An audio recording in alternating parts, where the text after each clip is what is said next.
What's up guys, I'm Ben from AuthenTech and this is the new LG V40, one of the only devices with a PENTA camera setup. That's 3 cameras on the back, 2 in the front. I've been asking for this for years and I'm super excited for it. So a quick little background, I've actually been using the V30 as my daily driver for almost a full year now, and that's saying something. I've loved its extra wide angle camera with great customization, fantastic battery life. Now I've been playing with and testing the new V40 for a few weeks now, and I want to show you guys all the cool new improvements and camera features. Massive thanks to LG for sending me the sample unit. Also make sure you're following me on Instagram for my behind the scenes shots. First things first, I'm loving that massive large display. It's bright and vibrant, it's OLED, QHD. Not only do things look beautiful on this display, but it's easier to read and see more context. And with tighter pixel density, which is just one major thing I'm missing when I was on my iPhone XS, I can squeeze and fit so much more on the screen. Pictures and video look amazing. I just love the power, control, and in-depth customization on the V40. Now you gotta remember, in the old days, a lot of bloatware would come on the phone. Nowadays, it's so greatly improved. We're given a lot of freedom and flexibility built into the phone in the settings without slowing down the phone. If anything, it makes it even faster. Now here's just a few of my favorite settings and tweaks. And yes, I realize some of these features are not just found on the V40, they're in other phones as well, but these are a few of the fun things I like to tinker with to make it better for me. Starting with the home touch buttons. By default, the back button is placed on the left side, and this is how it was on the Pixel 3, for example, and many others. Though I prefer it on the right side. It's just easier and more efficient to reach with my right thumb. And I'm not alone on this, even Linus said, "Also, I know I mentioned this already, but we're really getting to the point where it's not funny or endearing anymore that Google by default doesn't allow you to move the back button to the right side.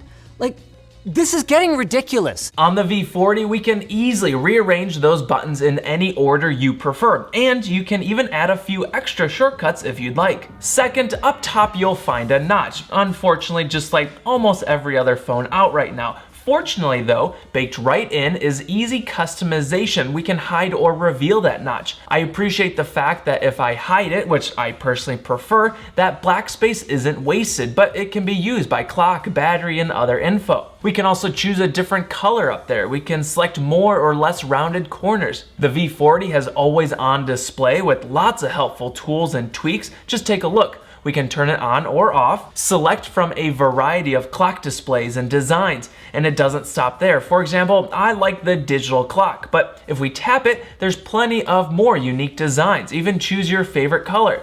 You can add quick tools and music player, advanced control like daily timeout and brighter display. It just keeps going. iPhone users can't complain that Androids look ugly because it's literally up to you to make it look good or not. I just love the power and customization. The V40 has this new Google Assistant button on the left side, and it's funny how others out there, let's say, will auto map this button to maybe a less useful feature. But here it's Google Assistant, which most people would prefer.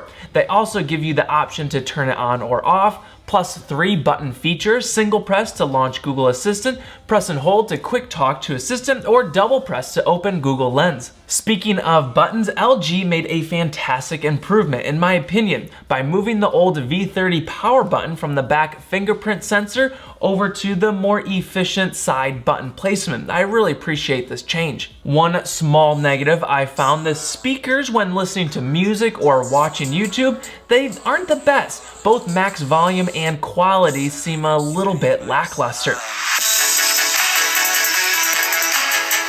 Now they aren't terrible by any means, but I just love dual front-facing speakers. Hopefully we could see this in a future model. It's funny because LG is one of the only phones you can get a 32-bit hi-fi quad DAC built right in for superior headphone sound. Nice. Now let's move on to the main event, the PENTA camera setup. 3 on the back, 2 in the front, 4K video recording at 60 FPS. How is no one talking about this?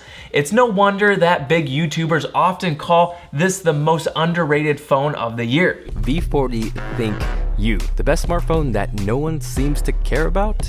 First, let's cover those 3 cameras on the rear. One is a super wide angle, 107 degrees field of view, f1.9 16 megapixel. The second is a standard angle, 78 degrees, f1.5 12 megapixel. The third is a telephoto zoom lens, 45 degree field of view, f2.4 12 megapixel. From the ultra wide to the telephoto zoom, that's approximately a 16 times zoom. There's electronic image stabilization on all 3, with optical or OIS on just the medium standard angle lens. I wish they implemented OIS on all 3 lenses. Maybe this adds too much cost, I'm not sure. Jumping around to the front, there's dual lenses here, which is fantastic as well. The standard lens is 80 degrees field of view, f1.9 8 megapixel. The second is a wide angle, 90 degree, f2.2 at 5 megapixel. There are many times when you're snapping that group selfie shot and it's just not wide enough angle. Now finally, with that secondary wide lens, we should be able to squeeze everyone into frame. Now switching back to those rear cameras, the trifecta. I appreciate what Google Pixel is accomplishing with just one single lens. It's impressive. And make sure you stick around for my upcoming camera comparison shootout tests of the V40 versus maybe Pixel 3, iPhone XS. Stay tuned. The future has got to be multiple lenses at different focal lengths. It's just a physical limitation. An ultra wide angle can't digitally zoom in 20 times while maintaining high quality and clarity, unless they could accomplish an optical zoom lens squished into a mobile phone. That'd be quite the feat. Until then, we have multiple lenses with multiple sensors, and I'm loving it. I went out and shot a variety of wide, medium, and telephoto shots, both photo and video, and here we go. Make sure you're watching in 4K if possible. So here's some of my key takeaways and thoughts on the tri-camera setup. First, the utility and usefulness of having 3 different focal lengths on the back of your cell phone makes it feel more and more like the future, and less of a need for a DSLR or point and shoot. Not for everybody, of course, but for the average consumer, your phone just might be good enough for capturing all your favorite memories. From your weekend adventures, squeezing in ultra-wide landscapes, to day-to-day portraits, and then even the kids' soccer game. That telephoto lens will bring you in from the sidelines, feeling much closer to the action. The wide angle often feels more immersive, almost like a GoPro action shot. Makes you feel like you're there. As a side note, that ultra wide angle is called rectilinear here, which is sort of the opposite of a fisheye lens. Instead of having those curvy, bubble rounded edges like you often find on a GoPro, this wide angle will keep your lines even out at the edges straight and beautiful. It's nice to have. The telephoto lens is sharp, carrying beautiful colors and clarity to the image. Another observation I found, that the medium lens, the one that most people would stick with most often, is probably the best camera on here. It has both the EIS and OIS for smooth stabilization. The sharpness, clarity, and quality of the image is fantastic. Overall, the best between all 3 in my opinion. One negative I found when shooting on all 3 of these cameras at golden hour, the white balance would often switch between all 3. It's sort of odd. Sometimes it'd also be a bit too punchy and saturated in the colors.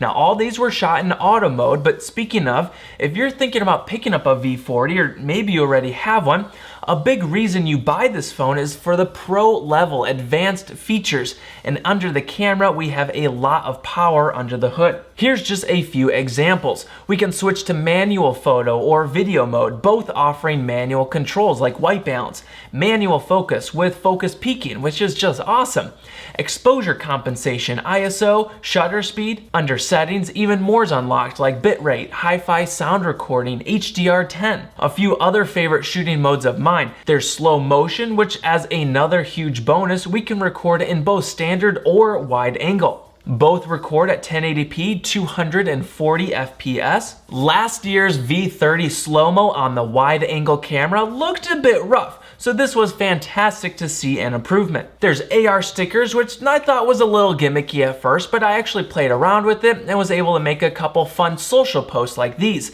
The realistic effect of floating letters and augmented characters in the room with you, it's fun to play with. There's CineShot, which again, we've seen other third-party apps create before, but to have it baked right into the main camera app is pretty cool. These are animated photos with only part of the scene in motion while the rest remains frozen. Again, these are fun to experiment with and maybe use as a change-up in your social media posts. Keep it unique and fresh. There's plenty of other modes like 360 panorama and time-lapse.